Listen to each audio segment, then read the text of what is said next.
자, 이번 차시에선 명사 가운데에서도 쓸 수 있는 명사의 문법적인 특성에 대해서 살펴볼 텐데요. 우선 이 명사라고 하는 것은 가장 단순한 명사의 정의는 어떤 대상이죠. 대상의 이름을 가리키는 단어, 이것이 명사가 될 텐데요. 이것은 문장의 아주 기본적인 재료가 되겠습니다. 우리가 문장을 보통 건물로 비유를 하자면 그 건물의 벽돌과 같은 그러한 기능을 하는 게 바로 이 명사다, 이렇게 볼 수 있겠습니다. 그리고 사물의 이름에 해당되는 단어들일 텐데요. 구체적으로 보면 사람이라든지 동물, 장소나 혹은 추상적인 생각이나 혹은 감정, 이러한 것들도 다 명사에 해당이 되죠. 그래서 명사를 더 많이 알면 알수록 자기 생각을 잘 표현할 수 있게 되는 거죠. 그리고 이 명사는 영어의 경우에 셀 수 있는 명사와 셀 수 없는 명사로 이렇게 분류가 되죠. 가산명사, 불가산명사 이렇게 얘기하는데요. 가산명사라고 하는 것은 어떤 뚜렷한 형체가 있어서, 즉 다시 말해서 단위화됐기 때문에 그것을 셀 수 있는 거죠. 그리고 우리가 일상에서 셈을 그러한 대상들은 하니까 말이죠. 그러나 셀 수 없는 명사의 경우엔 우리가 보통 세지 않는 그러한 대상들이죠. 바람이니 공기니 빛이니 물이니 이러한 것들, 그리고 추상적인 개념에 해당되는 명사들, 형체가 없기 때문에 셀 수가 없겠죠. 이렇게 셀 수 있는 명사와 셀 수 없는 명사로 크게 구분될 수 있을 텐데요. 이 셀 수 있는 명사의 문법적인 특성은 단수 형태와 복수 형태가 있다는 거죠. 그래서 단수는 하나를 가리키고 복수는 하나 이상을 가리키죠. 예를 들면 a teacher, a book, a wish, an idea, 이렇게 단수 형태가 이렇게 돼 있죠. 자, 여기에 보면 이 단수 명사라고 하는 것은 셀 수 있는 명사의 경우에 그 특성이 항상 이렇게 단독으로 쓰이지 않고, 여기서 보면 부정관사라고 하는 것과 같이 쓰이고 있는 걸 볼 수 있죠. 이와 같이 셀 수 있는 명사 단수의 경우엔 단독으로 쓸 수 없고, 영어에서 부정관사를 포함한 그 명사를 한정하는 한정사와 같이 써야 된다라고 하는 게 중요한 문법적인 특성이죠. 그 다음에 복수형의 경우엔 이렇게 복수형 전미사 s가 단수 명사에 붙게 되죠. s 혹은 es가 보면 teachers, books, wishes, ideas 이렇게 말이죠. 그래서 이 단수와 복수의 형태 구분이 이렇게 너무나 분명하게 대조를 보이죠. 오케이. 자, 셀 수 있는 명사의 단수 형태, 문법적인 특성은 아까 제가 말씀드렸다시피 단독으로 쓰일 수 없다는 거죠. 항상 한정사라고 하는 것과 같이 쓰이는데요. 그 한정사에는 관사가 포함이 되죠. 정관사 또 부정관사가 한정사의 일종이죠. 그리고 지시한정사 또 소유한정사, 이러한 것들이 한정사의 대표적인 종류죠. 즉은 이러한 셀 수 있는 명사 단수 명사는 이러한 한정사와 같이 써야 된다는 거죠. So, the English teacher, that book, a wish, my latest idea, 이렇게 써야 된다는 거죠. 오케이. 자, 이 셀 수 있는 명사와 관련해서 퀴즈를 풀면서 정리를 좀 더 해보죠. 자, 여기에 문장이 제시되어 있습니다. 이 제시된 문장에서 어떤 문장 성분들을 여기에 추출해 놨는데요. 여기에서 명사구에 해당되는 것을 체크하면 되죠.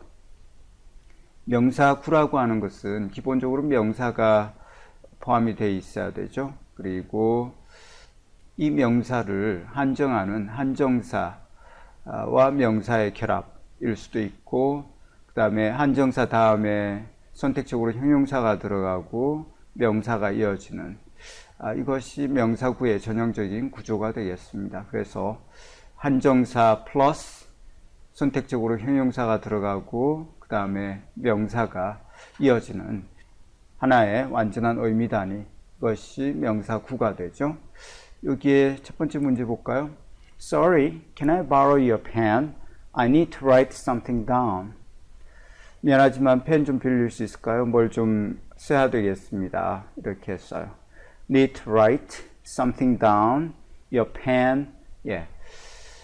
명사가 기본 포함되어 있어야 되기 때문에 이 your pen 이게 명사구가 되겠죠. your 라고 하는 것은 한정사 일종이죠. 그래서 한정사 플러스 명사의 이러한 한 의미 단위 이것이 명사구가 되겠습니다. 또 하나 더 해보죠.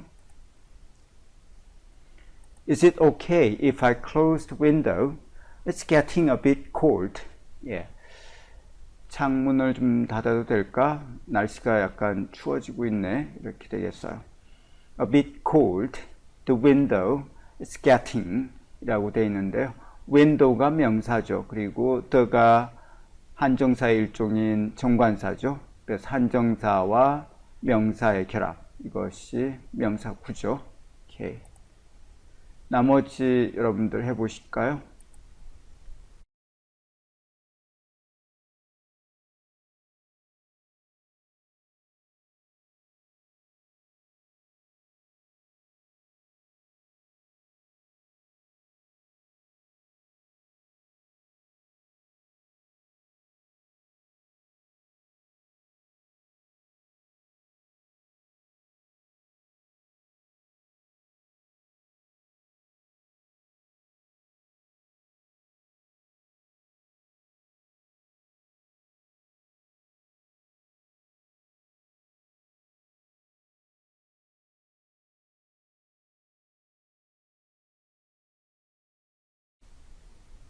자, 해보셨습니까? 그러면 이어서 좀 더 보죠. 자, 이 셀 수 있는 명사의 단수형과 복수형이 있다고 했죠. 그리고 이 복수형을 만드는 여러 가지 방식이 있을 텐데요. 가장 일반적인 것은 단수 명사에 복수형 전미사 s를 붙여서 복수 형태로 만드는 거죠. 예를 들면 book, books, school, schools, friend, friends 이렇게 말이죠. 이것을 복수형 전미사 s라고 합니다. 그 다음에 어떤 단어의 경우엔 es라고 하는 전미사, 복수형 전미사를 붙여야 되는데요. 그 단수 명사가 s나 ch, sh, ss, x, o 이런 철자로 끝날 때 보시죠. class, classes, watch, watches, gas, gases, wish, wishes, box, boxes, potato, potatoes 이렇게 돼야 되겠습니다. 예, 이렇게 ss, ch, s, sh, x, o로 끝나는 스펠의 그러한 단수 명사는 es를 붙여서 복수형을 만드는 걸 볼 수 있죠. 그 다음에 자음과 y로 끝나는 이러한 단수 명사의 경우엔 y를 i로 바꾸고 es를 붙이는, 그래서 lady, ladies, country, countries, party, parties 이렇게 복수형이 만들어지죠. 반면에 모음 y로 끝나는 이러한 경우는 단순히 s만 붙이면 복수가 되겠습니다. boy, boys, they, theys, play, plays 이렇게 되죠. 그리고 불규칙적인 변화를 보이는 이러한 복수형이 있죠. man, man 발음은 같습니다만 스펠이 다르죠. woman, women, child, children, person, people, foot, feet 이런 불규칙적인 변화 패턴을 보이는 복수형들이죠. 자, 이 셀 수 있는 명사의 복수형과 관련해서 퀴즈를 풀면서 좀 더 정리해 볼까요? 자, 이 괄호에 보면 셀 수 있는 명사 단수가 제시되어 있습니다. 이것을 복수형으로 만들어야 되죠. 자, volcano 하면 화산인데요. 이것이 volcanos가 되죠. o로 끝났어요. es를 붙여서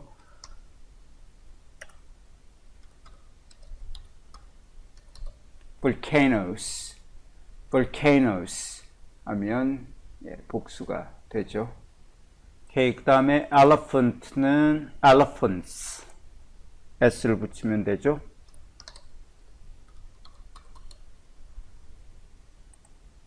K 나머지 여러분들 쭉 해보시면 되겠습니다. K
자, 이번 차시에서는 셀 수 없는 명사의 문법적인 특성에 대해서 살펴보도록 하겠습니다. 셀 수 없는 명사 혹은 불가산 명사라고 하죠. 예, 영어의 몇몇 일부의 명사들은 셀 수 없는 명사로 분류가 되죠. 이 셀 수 없는 명사라고 하는 것은 말 그대로 셀 수 없기 때문에 복수형이 없고, 그리고 이 부정관사 어와 and과 같이 쓸 수 없죠. 예를 좀 볼까요? We ate a lot of food. food라고 하는 명사가 셀 수 없는 명사로 분류가 되죠. 음식이라고 하는 뜻으로. 그래서 복수형이 이렇게 불가능하죠. 복수형 전미사 s가 붙을 수가 없습니다. 기본 불가산 명사이기 때문에 복수 형태가 따로 없는 거죠. 그래서 우리가 굉장히 많은 음식을 먹었다 할 때 food, 그 다음에 we bought some new furniture 할 때 furniture 역시 가구라고 하는 의미인데요. furnitures 복수 형태가 없습니다. 불가산 명사이기 때문에 그런 거죠. 그래서 우리가 몇몇 새로운 가구를 구입했다 이렇게 되겠습니다. 그 다음에 that's useful information, 이게 아주 유용한 정보다 할 때 이 information 역시 셀 수 없는 명사죠. 셀 수 없는 명사이기 때문에 이렇게 부정관사와 같이 쓰일 수가 없죠. A useful information 이런 표현은 영어에서 불가능하겠습니다. 그래서 이 셀 수 없는 명사라고 하는 것은 복수형이 기본 없고 또 부정관사와 같이 쓰일 수 없다는 게 하나의 문법적인 특성이 되죠. 그리고 이 셀 수 없는 명사와 같이 쓰이는 수량 표현, 수량사라고 하죠. 수량 표현을 보면 이러한 some이나 lot of 이란 표현이 셀 수 없는 명사와 같이 쓰이면서 그 셀 수 없는 명사의 일종의 양을 나타내 보여주죠. 예를 들면 He gave me some useful advice. 이 advice라고 하는 명사는 셀 수 없는 명사에 해당이 되죠. 셀 수 없는 명사를 수식하는 수량 표현이 some이라고 하는 게 있습니다. 그래서 그가 나에게 몇몇 유용한 조언을 해주었다 이렇게 되죠. 또 They gave us a lot of information. 그들이 우리에게 굉장히 많은 정보를 줬다 이렇게 되겠습니다. A lot of 혹은 some 이란 수량 표현이 셀 수 없는 명사와 같이 쓰이는 걸 볼 수 있습니다. 자, 그 다음에 이 셀 수 없는 명사의 종류를 보면 이렇게 food, water, wine, salt, bread, iron처럼 중에 물질을 가리키는 명사, 또 anger, cruelty, happiness, honesty, pride와 같은 노여움, 잔인함, 행복, 정직, 또 자긍심과 같은 인간의 감정이나 혹은 어떤 특정 자질을 가리키는 명사 또한 셀 수 없는 명사에 해당이 되죠. 또 help, sleep, travel, work와 같은 이러한 활동을 나타내는 명사들, 그 다음에 beauty, death, fun, life, 아름다움이라든지 죽음이라든지 즐거움, 삶과 같은 이러한 추상적인 의미의 명사들, 이 셀 수 없는 명사로 분류가 되겠습니다. 오케이. 자, 그 다음에 이 일반 명사 중에서 특히 영어에서 셀 수 없는 명사로 분류되는 명사들의 예를 좀 보죠. advice, furniture, machinery, accommodation, homework, money, baggage, knowledge, news, equipment, luggage, traffic과 같은 명사들이 되겠습니다. 조언이라든지 가구, 기계류죠. accommodation 하면 숙박 시설 같은 거죠. homework, 숙제고, money, 돈, baggage, 짐, knowledge, 지식, news, 말 그대로 news죠. equipment, 장비, luggage, 짐이죠. 수화물, traffic, 교통, 이러한 일반적인 명사들, 영어에서 셀 수 없는 명사로 분류가 되죠. 자, 그럼 예를 좀 볼까요? Let me give you some advice. 제가 조언을 좀 드리겠습니다 할 때 이 some이라고 하는 수량사는 불가산 명사 앞에서도 쓰일 수 있죠. 그 다음에 How much luggage have you got? 짐이, 수화물이 얼마나 됩니까? 이렇게 될 텐데요. How much? 이 luggage는 양적인 개념이에요. 그래서 셀 수 없는 명사로 분류가 되죠. 그래서 how much, how many가 아닌 how much를 썼어요. 자, 이 셀 수 없는 명사에 대해서 퀴즈를 풀면서 좀 더 정리를 해보도록 하죠. 자, 여기에 명사가 제시되어 있습니다. 이 명사들을 셀 수 없는 명사, 그리고 셀 수 있는 명사로 분류를 하라는 거죠.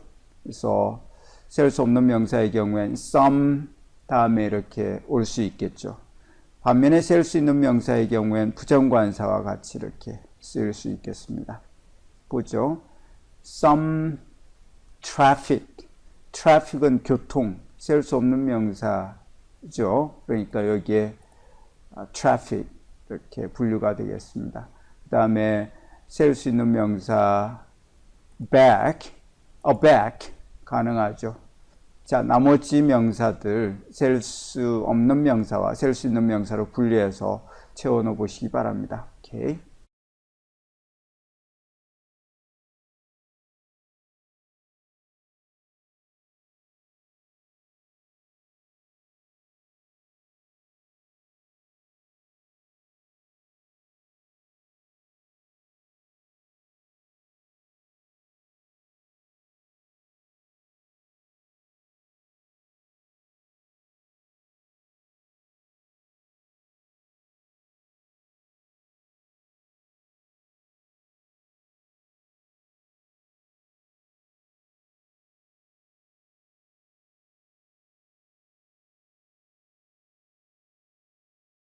자, 그러면 셀 수 없는 명사의 문법적인 특성 좀 더 살펴보도록 하죠. 자, 지금까지 우리가 살펴본 셀 수 없는 명사를 어떤 경우엔 카운트를 해야 되는 경우가 있을 수 있겠죠. 그럴 경우에 이 셀 수 없는 명사를 셈하는 그러한 단위 표현이 있습니다. 영어에서 piece of 라든지 pieces of, bit of 라든지 bits of, an item of 라든지 items of 라고 하는 이러한 표현 다음에 셀 수 없는 명사가 이어지고 이러한 표현을 통해서 그 셀 수 없는 명사들이 카운트가 가능해지는 거죠. 예문을 좀 볼까요? Let me give you a piece of advice. 이 advice라고 하는 명사, 셀 수 없는 명사죠. 이것을 셈하는 단위 표현이 piece of 라고 하는 표현이죠. 그래서 좋은 한마디를 드리겠다 이런 의미가 되죠. 예, 다음 예문을 보면 That's useful piece of equipment. 그것이 아주 유용한 equipment, 장비이다. 예, piece of 이런 단위 표현이 equipment라고 하는 셀 수 없는 명사를 count 할 수 있게 해주는 거죠. 또 We bought a few bits of furniture for the new apartment. 우리가 새로운 아파트에 넣을 가구 몇 점을 구입했다 이렇게 되겠습니다. A few bits of furniture 자체가 셀 수 없기 때문에 이것을 카운트하기 위한 bits of라고 하는 표현을 썼어요. 또 she had 6 separate items of luggage. luggage가 셀 수 없는 명사죠. 그래서 이것을 셈하는 단위 표현이 items of 라고 하는 표현을 썼어요. 그녀는 6개의 각기 분리된 수화물, 짐을 갖고 있었다. 이렇게 되죠. 오케이.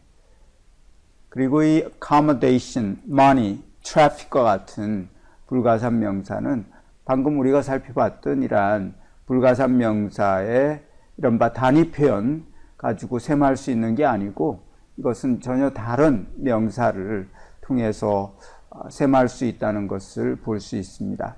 예를 들면 I've lived in 3 flats 라고 한다든지 I've lived in 3 apartments 라고 하면 되는 거죠.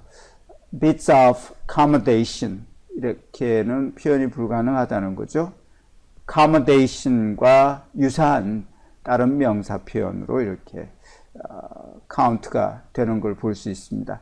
우리가 3개의 아파트에서 살았다 이렇게 되는 거죠. 또 Smith received 3 large sums of money.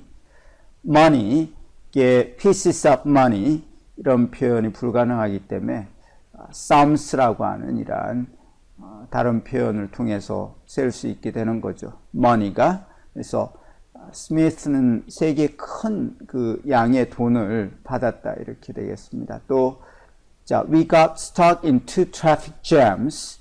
에서는 이 traffic이라고 하는 불가산 명사가 pieces of라고 하는 단위 표현으로 셀 수 없기 때문에 다른 단어, 즉 traffic jams라고 하는 이 단어를 통해서 셀 수 있게 되는 거죠. 우리가 2건의 그러한 교통체증에 옴짝달싹 못하고 있었다. 이런 의미죠. 오케이. 자, 관련해서 퀴즈를 풀면서 정리해 보죠. 자, 여기에 명사가 제시되어 있습니다. 제시된 명사를 문장의 빈칸에 채워 넣어서 문장을 완성하는 퀴즈죠. 한번 볼까요? 1번. Can I give you a piece of sell your flat as soon as possible? 좋은 한마디 할까요? 아파트를 가능한 빨리 처분하십시오. 이렇게 될 텐데요. piece of advice가 되겠죠. 오케이. 그 다음에 Ellie had a sad bit of yesterday. Her uncle died. 엘리가 어제 슬픈 소식을 접했다. 그녀의 삼촌이 돌아가셨다. 이렇게 될 텐데요. A sad bit of news 라고 봐야죠. 자, 나머지 여러분들 제시된 명사 빈칸에 채워 넣어서 문장을 완성해 보시기 바랍니다.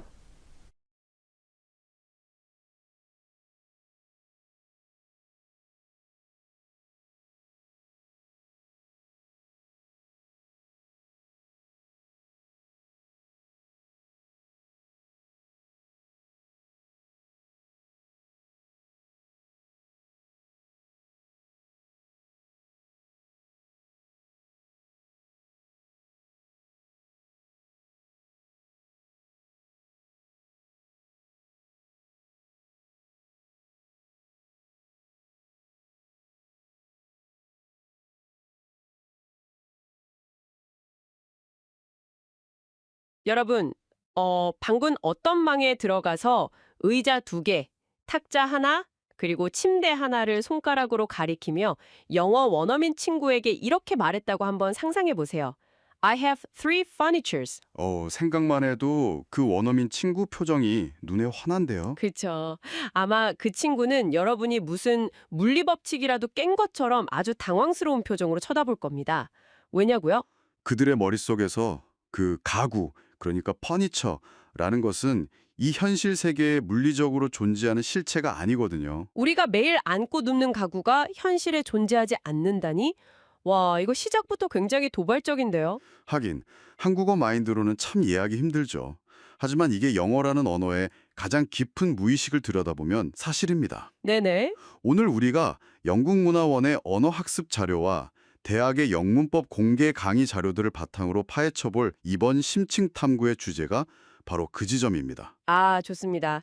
오늘 이 본격적인 분석의 미션은 말이죠. 문장의 기본 재료라고 불리는 이 명사들을 영어 화자의 시선에서 완벽하게 분류해보는 겁니다. 맞아요.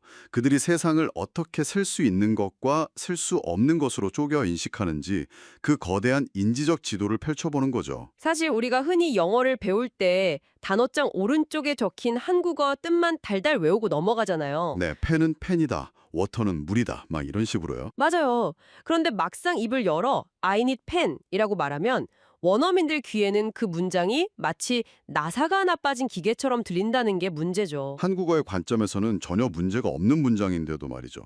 나 펜 필요해. 오, 완벽하잖아요. 완전 자연스럽죠, 한국어로는. 하지만 영어의 세계에서 특히 딱 하나를 의미하는 그 단수 가산 명사는 우주 공간에 떠도는 아주 막연하고 실체 없는 유령 같은 상태입니다. 유령이요? 느낌이 확 오는데요.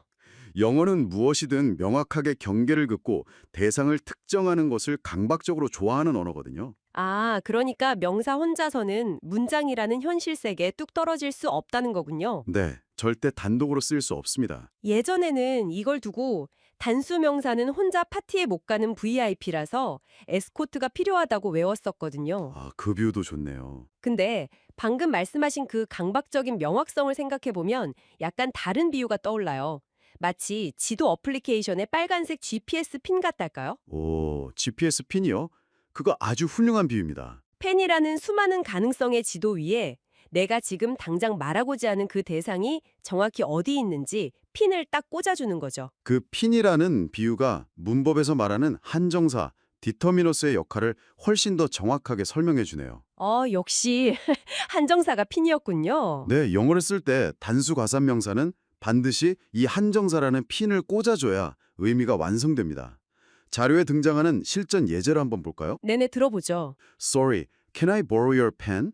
미안하지만 내 펜 좀 빌릴 수 있을까? 여기서 그저 펜이라고 허공에 외치는 게 아니라 세상 수천만 개의 펜 중에서 바로 네가 가지고 있는 그것. 맞습니다. 유어라는 소유 한정사로 좌표를 정확히 찍어주는 거죠. 그럼 Is it okay if I close the window? 내가 창문 좀 닫아도 될까?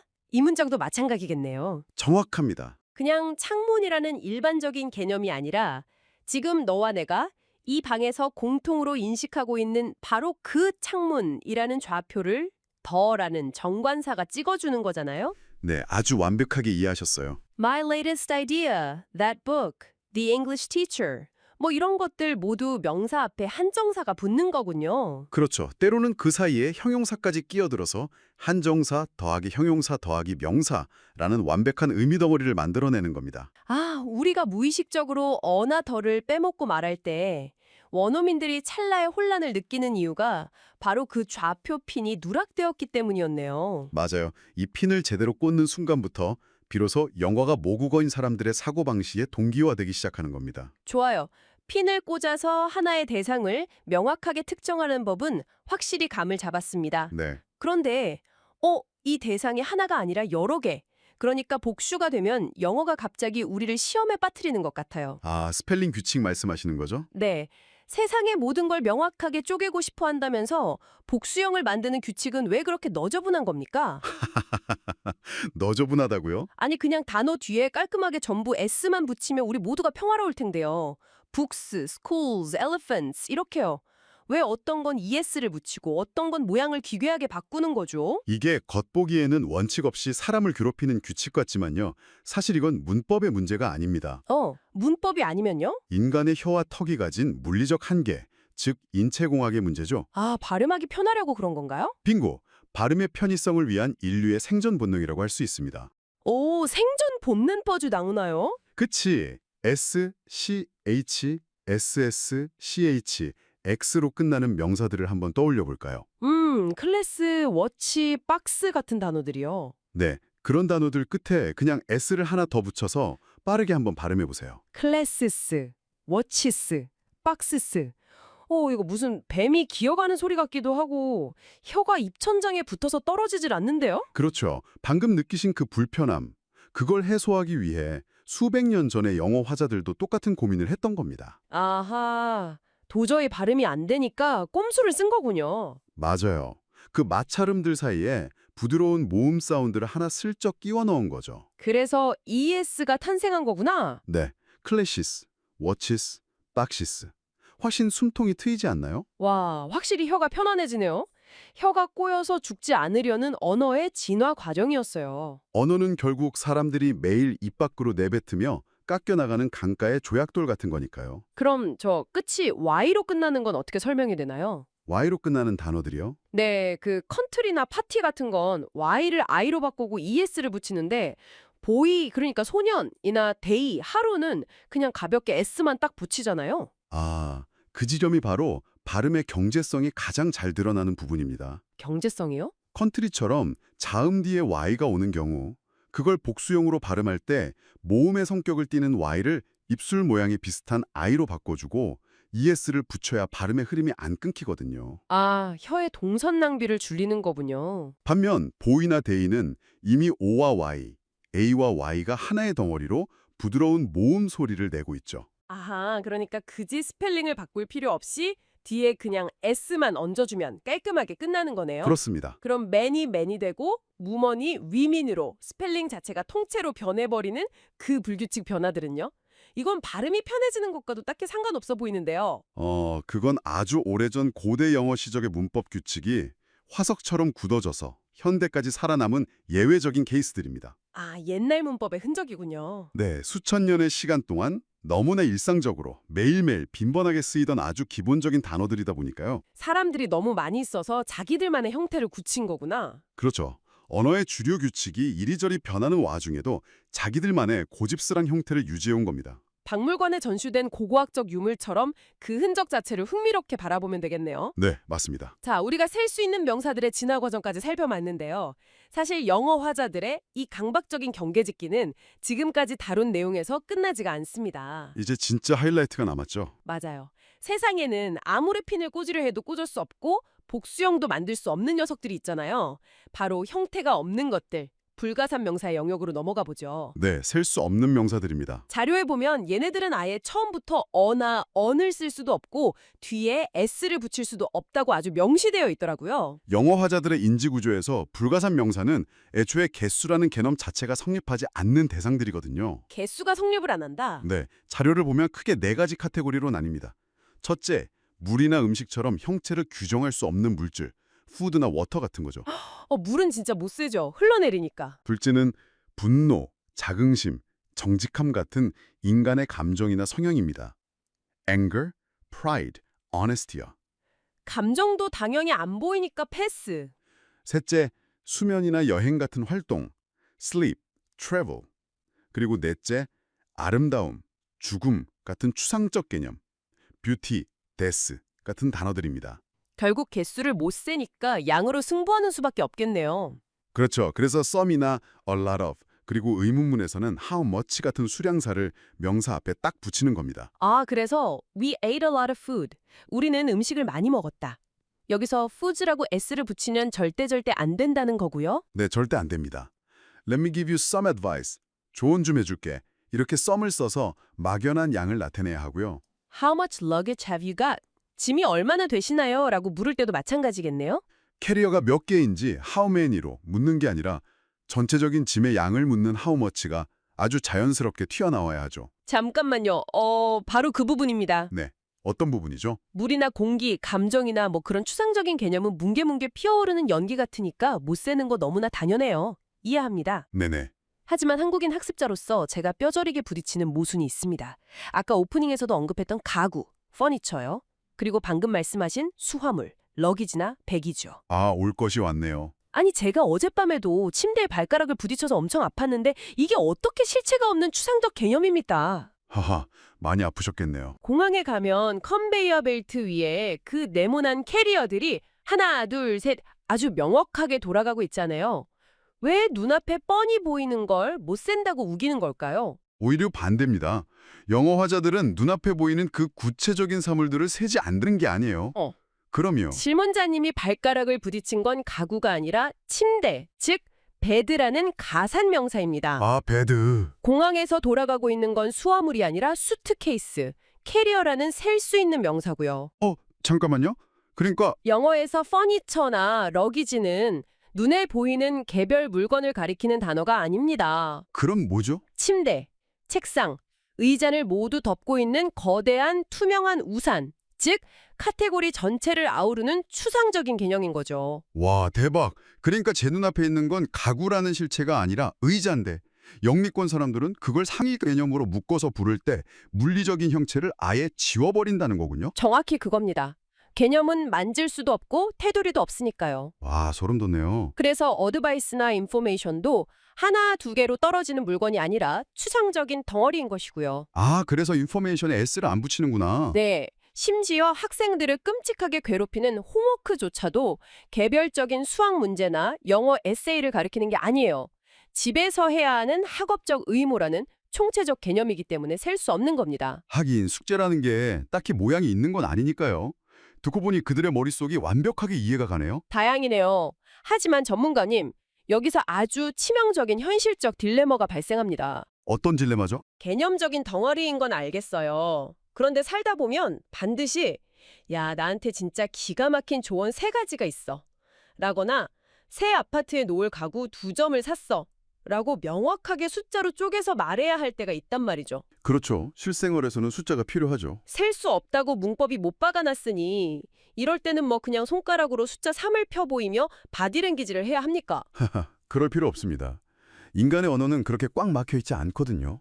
언제나 기발한 탈출구를 만들어두죠. 오, 탈출구요? 추상적이고 셀 수 없는 개념에 물리적인 테두리를 씌워주는 마법, 바로 단위 표현, 유닛 익스프레션스를 활용하는 겁니다. 단위 표현이요? 일종의 문법적 제약을 우회하는 해킹 같은 거네요. 아주 훌륭한 해킹이죠.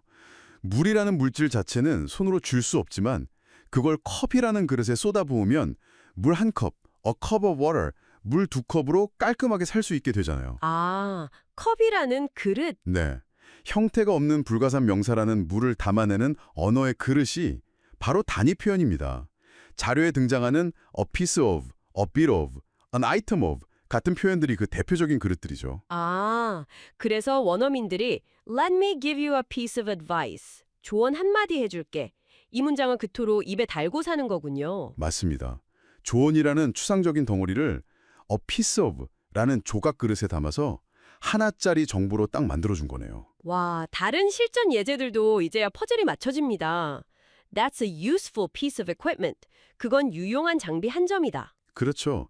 기계 장비라는 개념을 한 점의 물건으로 만든 거고요. We bought a few bits of furniture for the new apartment. 새 아파트에 놓을 가구 몇 점을 샀다.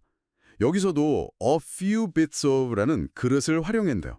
완벽합니다. 공항 상황을 묘사한 She had 6 separate items of luggage. 이 문장도 그 유연성을 완벽하게 보여주죠. 아, 러기지스라고 S를 붙여서 언어의 룰을 깨는 대신에 items of라는 그릇을 6개 준비해서 그 안에 짐이라는 개념을 차곡차곡 담아버린 거네요. 맞습니다. 심지어 뉴스나 소식도 마찬가지예요. Ellie had a sad bit of news yesterday. 엘리는 어제 슬픈 소식 한 가지를 들었다. 뉴스도 불가산이지만 a bit of를 쓰면 구체적인 한 가지 사건으로 쪼개지는군요. 셀 수 없는 것을 세기 위해 빈 그릇을 빌려온다. 참 묘하죠. 영어가 굉장히 철학적이면서도 실용적인 도구라는 생각이 드네요. 그런데 제가 자료를 넘기다 보니까 이 단위 표현이라는 만능 치트키마저 산산조각 내버리는 극단적인 녀석들이 등장하더라고요. 네. 눈치채셨군요. 그릇에 담는 것조차 거부해서 아예 뜻이 비슷한 완전히 다른 단어로 갈아 끼워야만 숫자를 붙일 수 있는 명사들이 있다면서요. 맞습니다. 어떤 개념들은 너무나 거대하고 추상적이어서 piece of나 bit of 같은 보편적인 그릇에조차 담기지가 않습니다. 와, 얼마나 콧대가 높으면. 그럴 때는 아예 시점을 180도 돌려서 그 개념을 구성하는 물리적이고 개별적인 가산 명사를 직접 호출해야만 합니다. 일종의 대역 배우리 쓰는 셈이죠. 완전히 패러다임이 바뀌는 거네요. 예를 들면 어떤 것들이 있죠? 대표적으로 accommodation, 숙박시설이 있습니다.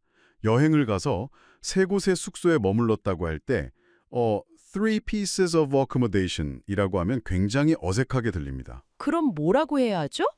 이때는 숙박시설이라는 추상적 범주를 아예 버리고요. 아파트먼트나 플랫처럼 실제로 우리가 문을 열고 들어가는 물리적인 공간을 나타내는 단어로 갈아타야 합니다. 아, 아예 다른 단어로요? 네, 그래서 We lived in 3 apartments라고 명확하게 셀 수 있는 문장으로 변환하는 거죠. 오, 머니, 돈도 흥미로워요. 돈을 셀 수 없다니 이 자본주의 사회에서 이게 무슨 말인가 싶었는데 그렇죠. 돈을 못 센다니 이상하죠. 근데 곰곰이 생각해보면 지갑 속에 지폐, 빌, 이나, 동전, 코인은 쓸 수 있어도 돈이라는 가치 개념 자체는 물리적인 숫자로 세는 게 아니잖아요. 완벽한 통찰입니다. 머니는 가치를 측정하는 추상적 척도입니다. 가치는 세는 게 아니라 양을 측정하는 것이죠. 아하, 그래서 두 번의 큰 돈을 받았다고 할 때 pieces of money라고 하지 않고요. 합계나 액수를 나타내는 가산 명사 sum을 가져옵니다. Smith received 3 large sums of money. 이런 식으로요. 트래픽, 교통에 대한 규칙도 딱 그 연장선이네요. 도로 위에 꽉 막혀 있는 수많은 자동차들, 카르스는 눈으로 셀 수 있지만 자동차들이 흘러가고 막히는 교통 상황이라는 현상 자체는 셀 수 없는 덩어리니까요. 네네, 정확합니다. 그래서 차가 막혔던 두 번의 사건을 말할 때 pieces of traffic이라는 기괴한 표현 대신 two traffic jams라는 구체적인 가산 명사를 써서 돌파구를 찾는군요. 그 과정을 들여다보는 게 언어학의 진정한 묘미죠. 결국 오늘 우리가 나눈 이야기의 핵심은 이겁니다. 영어를 유창하게 한다는 건 단어 몇 개를 더하는 게 아니에요. 그럼 뭐죠?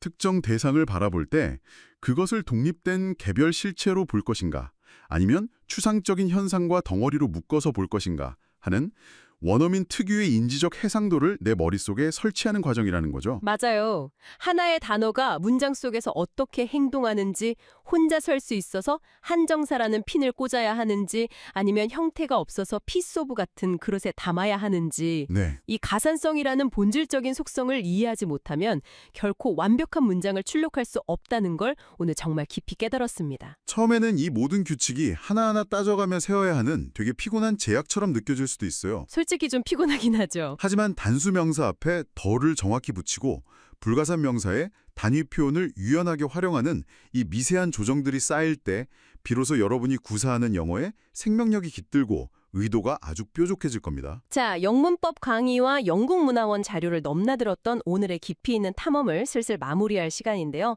여러분 스스로 한번 곱씹어 볼 만한 질문을 하나 던져드리겠습니다. 오, 어떤 질문인가요? 어떤 언어에서는 눈앞에 보이는 개별 사물로 직관적으로 인식하는 것들을 영어는 왜 그토록 고집스럽게 나눌 수 없는 하나의 커다란 추상적 덩어리로 취급하는 걸까요?